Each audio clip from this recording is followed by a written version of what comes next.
Tejvarta news network, हमेशा सच के साथ। माझ्यासोबत जोडले गेलेत जिल्हा परिषद गट सैदापूरमधील इच्छुक उमेदवार माननीय श्री धर्मेंद्र साहेबू कांबळे। दादा नमस्कार। जय महाराष्ट्र, जय शिवराय, जय भीम। दादा, येत्या आता पंचायत समिती आणि जिल्हा परिषद ह्या इलेक्शनला तुम्ही कसं बघताय? मला सांगायचं एवढंच आहे की गेल्या पंचवर्षांमध्ये मी जिल्हा परिषद राष्ट्रीय काँग्रेसमधून लढलो होतो, सैदापूर जिल्हा परिषद गटातून।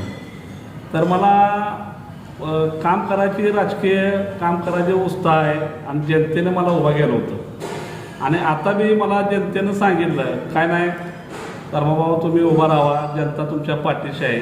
त्या अनुषंगाने मी आज जनतेच्या विश्वासावर मी एक पाऊल पुढे टाकलेलं आहे। आता जनता कौल देणार, मी विकास करणार, हे 100%। आता दादा, खरं तर जिल्हा परिषद पंचायत समितीमध्ये येत्या 2022मध्ये स्थगिती लागली होती, त्यानंतर आज 2026मध्ये पंचायत समिती जिल्हा परिषद पुन्हा एकदा येते। यासाठी दादा तुमचं पुढचं धोरण काय असेल?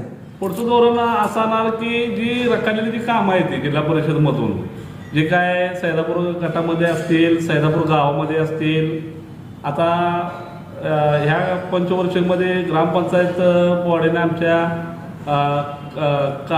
सैदापूर ग्रामपंचायतमधून कार्यसम्राट विद्यमान सरपंच फतेसिंग जाधव यांच्या अनुषंगाने आज गावामध्ये, आमच्या सैदापूर गावामध्ये प्रचंड विकास निधी त्यांनी मंजूर करून भरपूर आणला। त्या अनुषंगाने लोकसंख्येनुसार त्यांनी प्रचंड विकास केला।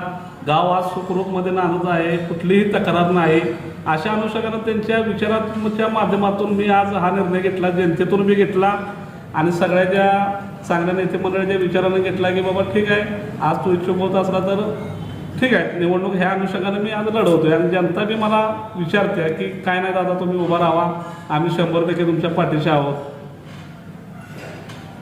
पुढील दादा, जो विकासाचे काम आहेत ते तुम्ही कशा प्रकारे पार पाडणार आहे?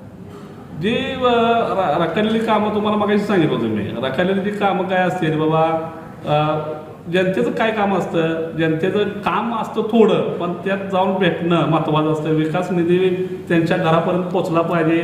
जे काय जे त्यांच्या गरजा आहेत शासकीय काय ते आपण केले पाहिजे। जिल्हा परिषद अशी आहे की एक सामान्य माणूस त्या सामान्य माणसापर्यंत पोचणं गरजेचं आहे। नाहीतर आपण कसं आहे, आज जिल्हा परिषद निवडणूक लढवली, परत 5 वर्ष आपण त्याकडे बघणार नाही, कुठलीही अनुषंगाने त्याची गोष्ट करणार नाही, हे आपल्या रक्तात म्हणजे मुळात आपला तो राजकीय हेतू नाही। पण गेल्या वेळी मला जनतेनं अनुभव नसताना एवढं मतदान करून सकट तरी जनता मला परत एकदा चान्स देते, त्यामुळे मी त्यांचं 100% कुठलेही विकास काम मी जिल्हा परिषदमधून आणून ती करू शकतो। आता दादा, जो सगळा आपला तुमचा सैदापूर जिल्हा परिषद गटमधील आहे, त्यामध्ये तुम्ही तरुणांना काय संदेश देताय? आता तरुणांना, बेरोजगार जे तरुण आमचे आहेत, काय सैदापूर गटामध्ये जे बेरोजगार तरुण आहेत, काय 14व्या गटाची कामं रखडलेली असते, समजा विकास कामे निधी जिल्हा परिषदमध्ये राहिलेलं, ते तरुण कामाला आपण त्याला पाठबळ देऊ। जे तरुण काम जे काय मागल त्यांना 100% मी त्या जिल्हा परिषदमधून त्यांच्या पाठपुरावा करून मी त्यांना 100% देणार।